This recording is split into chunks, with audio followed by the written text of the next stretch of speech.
Come closer, my darlings. Closer now. Yes, that's right, sit here by Grandmama's chair where I can see your sweet faces. My 3 grandchildren settle around me on the porch of our big country house. Little Emma, only 5 years old, climbs right into my lap. Thomas, who's 8, sits cross-legged at my feet. Aunt Sarah, the eldest at 10, pulls her chair close and takes my wrinkled hand in hers. The sun is setting over our fields, painting everything gold and orange. From here, I can see the orchards, the stables, the gardens that stretch as far as the eye can see. All of this beautiful life, this peace, this plenty, it didn't come easy. And it didn't start here.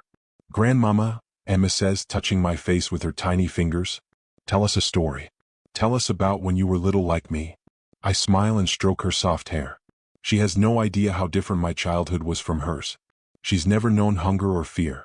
She's never had to be brave when she was terrified. She's never had to save someone she loved. But I did. Very well, I say, settling back in my chair. But this isn't a fairy tale, my loves. This is a true story. A story about the worst time in my life, and how a dangerous man with a kind heart saved everything. Thomas's eyes go wide. A dangerous man? Like an outlaw? Exactly like an outlaw. The most wanted outlaw in 3 territories, in fact. His name was Billy Masterson, and this is the story of how he saved my mother's life. I close my eyes for a moment, and suddenly I'm 7 years old again. The memories come flooding back, as clear as if it happened yesterday instead of 60 years ago. My name is Bertha Williams, and when I was 7 years old, my whole world fell apart. My papa was the strongest, bravest man I'd ever known. He was a lawman himself, not just any lawman, but the kind that other men feared and respected. He kept our town of Redemption safe, and nobody dared cross him. Papa was tall as a mountain, with hands that could break a man's arm but were gentle when he braided my hair in the mornings. Mama was beautiful and kind. Her name was Annie, and she had the sweetest voice in the territory. She sang while she cooked, while she cleaned, while she tucked me into bed at night. People in town loved her. The ladies would stop by for tea, and Papa's fellow lawmen would tip their hats to her on the street. We weren't rich, but we were happy. We were safe. We were respected. Then Papa died. It happened so fast. One day he rode out to stop a gang of bank robbers and he never came home. They brought him back in a wagon, covered with a blanket. Mama screamed and screamed. I didn't understand at first. I kept asking when Papa would wake up. He never did. Everything changed after Papa's funeral. At first people were kind. They brought food and said nice things. But as the weeks passed, something shifted. The ladies stopped coming for tea. The lawmen Papa had worked with, men he'd called friends, stopped tipping their hats to Mama. They started looking at her differently. Then the cruelty began. I didn't understand it at first. I was only 7 after all. But Mama tried to shield me from it, to keep me inside when the lawmen came by. But I saw things. I heard things.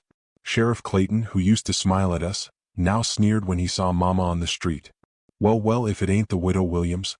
Not so high and mighty now, are you? Deputy Rogers, who Papa had trained himself, laughed when Mama asked for help fixing our broken fence. Fix it yourself. Your husband ain't around to make demands no more. But it got worse. So much worse. The lawmen started coming by our house when they knew I was at school. They'd bang on the door yelling cruel things. Sometimes they'd throw rotten vegetables at our windows. Once, I came home to find Mama crying in the kitchen, a bruise blooming purple on her cheek. Mama, who hurt you? I asked, terrified. It's nothing, baby girl. I just fell. But I knew she was lying. Mama never lied to me, which meant this was too terrible to tell the truth about. The townspeople weren't much better. They'd whisper when we walked by. The shopkeeper, Mr. Henderson, who used to give me peppermint sticks, now followed Mama around his store like she was a thief. The schoolteacher, Mrs. Patterson, stopped calling on me to answer questions. Your papa ain't here to protect you anymore, I heard one boy say to another. My pa says the whole Williams family is nothing now. I wanted to fight them. Wanted to scream that Papa was a hero, that we were good people. But I was just a little girl and my words didn't matter to anyone. The worst part was watching Mama shrink. She stopped singing. She stopped smiling. She walked with her head down, her shoulders hunched like she was trying to disappear. One evening, Sheriff Clayton and 2 of his deputies came to our door. Mama made me hide in the bedroom, but I could hear everything through the thin walls. You owe taxes on this property, Mrs. Williams, the sheriff said, his voice mean and cold. But I paid them last month, Mama said quietly. You saw me pay them. That was last month's taxes. Now you owe this month's. But that's not how it works. Papa always said. "Your papa ain't here," the sheriff shouted. I could hear something crash like he'd hit our table. "Your papa thought he was better than everyone, lording his power over us. Well, he's dead now and you're just a woman. A woman with no man to protect her. You'll pay what I say you'll pay when I say to pay it. Understand?" "Please," Mama whispered. "Please, I have a daughter. We barely have enough to eat." "Should have thought about that before your husband made enemies of half the territory. You reap what you sow, Mrs. Williams." They left, but not before I heard something that sounded like a slap and Mama's cry of pain. I ran out to find her on the floor, holding her face, tears streaming down her cheeks. "Mama?" I fell to my knees beside her. "I'm all right, Bertha. I'm all right." But she wasn't all right. None of this was all right. The harassment continued for months. The lawmen, the very men who were supposed to protect us, made our lives a living nightmare. They'd ride by our house at night, shooting their guns in the air to scare us. They'd spread lies about Mama around town. They'd stop her on the street and say horrible, cruel things that made her cry. "Your husband ain't here to save you," Deputy Rogers told her one day, grabbing her arm hard enough to leave marks. "And ain't nobody else gonna help you neither. You're nothing, you hear me? Nothing." The worst part was that he was right. Nobody helped us. The townspeople looked away. The shopkeepers overcharged us. The church, where we'd prayed every Sunday, suddenly had no room for us in the pews. I asked Mama once, "Why are they so mean to us now? What did we do wrong?" She pulled me close and kissed my forehead. "We didn't do anything wrong, baby girl. Some people, when they're afraid of someone powerful, they hide it. They pretend to be friends. But when that person is gone, all that fear turns to anger. Your papa was so good at his job that he made these men feel small. Now that he's gone, they're taking their anger out on us. But that's not fair. No, baby. It's not fair at all." Things came to a head 3 months after Papa died. I came home from school to find our front door broken, hanging off its hinges. My heart pounded as I ran inside. "Mama? Mama?" I found her in the kitchen, slumped against the wall. Her dress was torn, her lip was bleeding, and there were bruises on her arms and face. The kitchen was destroyed, dishes smashed, our small table overturned, flour and food scattered everywhere. "Mama?" I ran to her, sobbing. She tried to smile at me, but her hand was shaking as she reached up to touch my face. "I'm okay, Bertha. I'm okay." "Who did this? Who hurt you?" "It doesn't matter. Was it the sheriff? Was it the deputies?" She didn't answer, which was answer enough. Over the next week, Mama got sicker and sicker. The beating had been bad, but it was more than that. All the months of stress, of fear, of barely eating because we had no money, it had broken something inside her.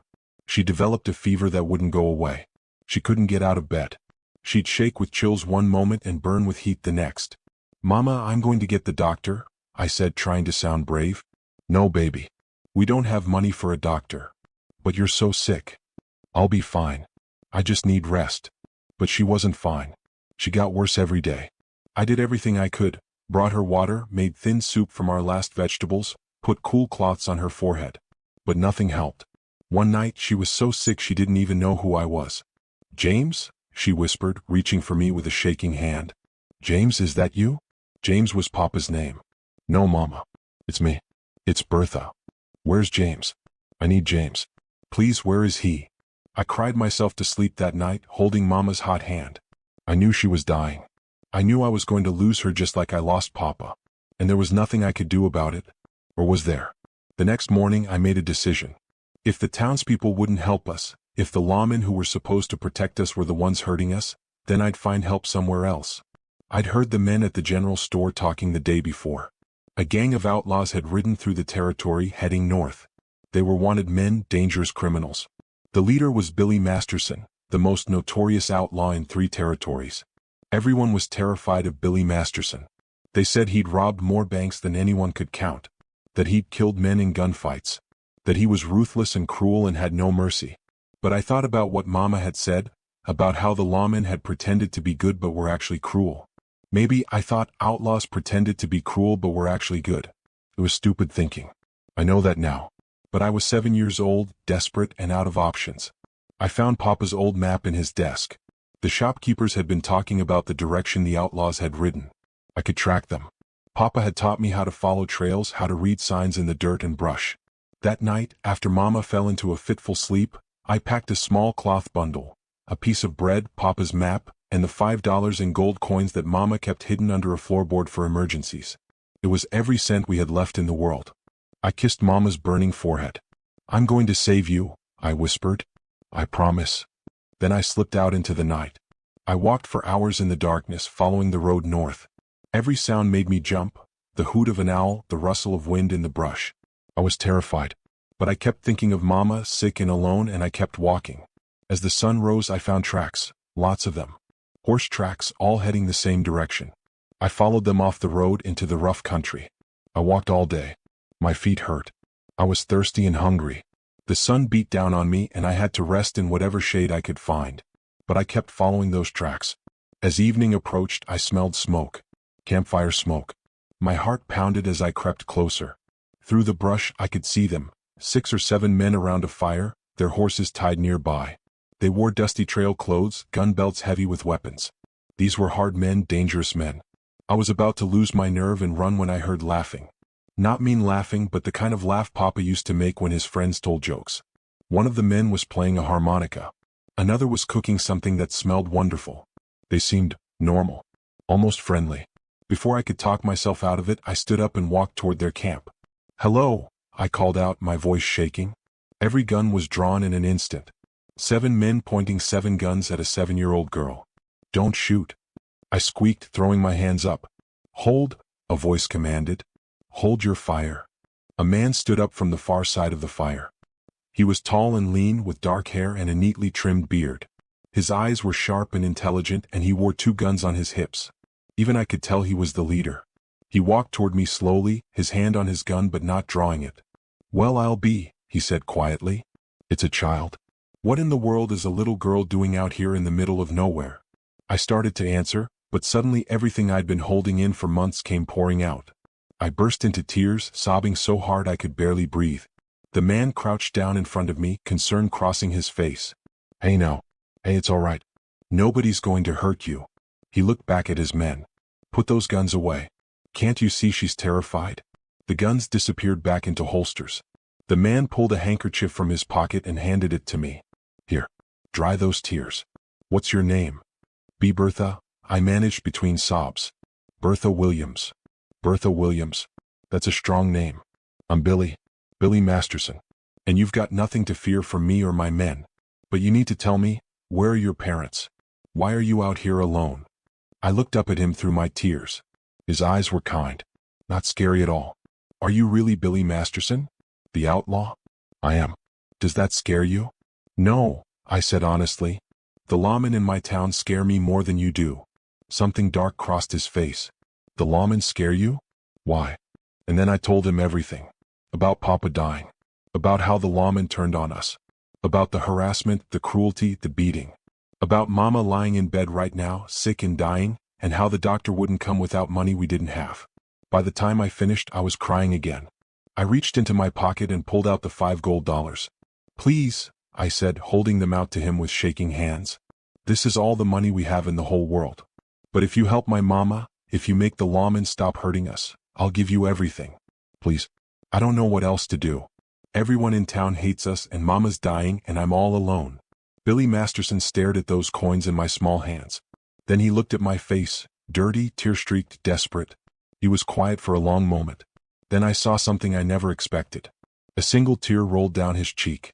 Just one from his left eye, catching the firelight as it fell. He wiped it away quickly and cleared his throat. When he spoke, his voice was rough with emotion.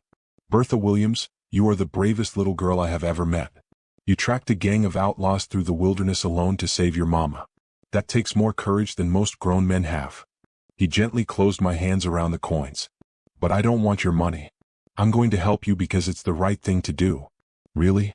I whispered, hardly daring to believe it. "Really? Those lawmen, what they did to you and your mother, that's evil. Real evil. And I might be an outlaw, but I don't abide by men who hurt women and children." He stood up and called to his men. "Boys, change of plans. We're riding to redemption." One of his men, a big fellow with red hair, spoke up. "Boss, that town's got a sheriff and 6 deputies. We ride in there, we'll have a fight on our hands." Billy smiled, but it wasn't a nice smile. "I'm counting on it." He lifted me onto his horse and swung up behind me. "Hold on tight, Bertha. We're going to save your mama.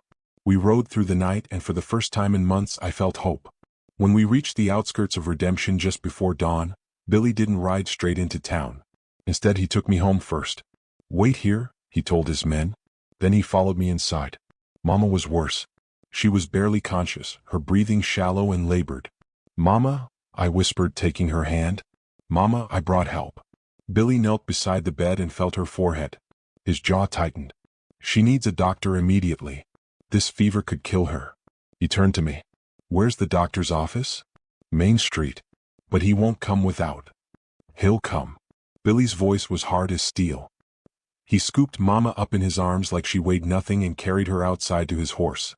We rode straight to Dr. Morrison's office, and Billy kicked the door open. Dr. Morrison came running, angry at first. Then he saw Billy's face and Billy's guns, and his expression changed. You're going to treat this woman, Billy said, laying Mama on the examination table.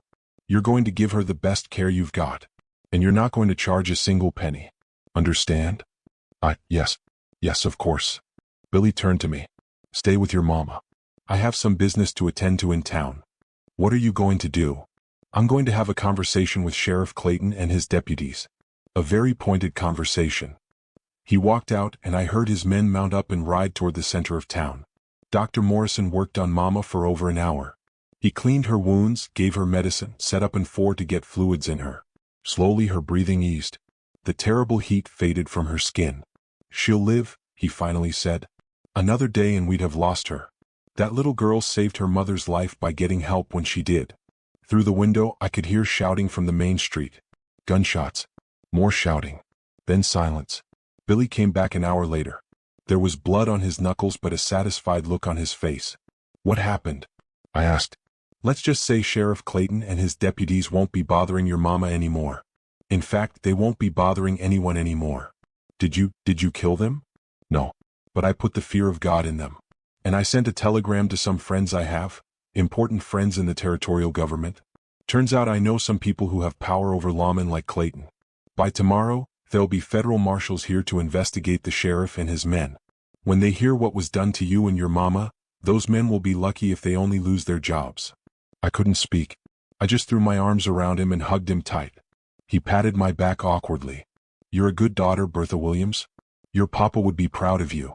Over the next few days, everything Billy had promised came true. Federal marshals arrived. They interviewed everyone in town. Sheriff Clayton and 4 of his deputies were arrested for corruption, abuse of power, and assault. They were taken away in chains. The town seemed to wake up from a bad dream. Suddenly, people remembered how much they'd respected Papa. How kind Mama had always been. The ladies started bringing food again. The shopkeepers apologized. Mrs. Patterson at school called on me to answer questions again. But Billy wasn't done helping. He arranged for Mama to be transferred to a hospital in the city, a big, fancy hospital where she could get the best care. He paid for everything. Medicine, doctors, a private room. Everything. I stayed with her the whole time. And Billy visited every day, bringing flowers and books and kind words. One day, about a week after Mama was admitted, she was finally strong enough to sit up and talk properly. Mr. Masterson, she said, her voice still weak. I don't know how to thank you. You saved my life. You saved my daughter. What? Why would an outlaw do all this for strangers? Billy was quiet for a moment. Then he pulled a chair close to her bed. Mrs. Williams, can I ask you something? Your husband, James Williams, before he was a lawman, did he ever work as a ranch hand? About 20 years ago? Mama looked surprised. Yes, he did. He worked for the Triple K Ranch outside of Dodge City. Why? Billy's eyes got distant, like he was seeing into the past. 20 years ago, I was 12 years old. Just a kid. My father was a drunk who beat my mother and me. One night, he came home meaner than usual. He had his gun out, was waving it around, saying terrible things.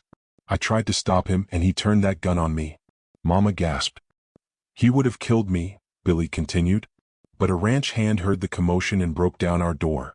He wrestled the gun away from my father, knocked him cold with one punch. Then he took me and my mother to safety.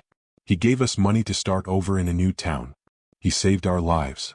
Billy looked at Mama with tears in his eyes. That ranch hand's name was James Williams.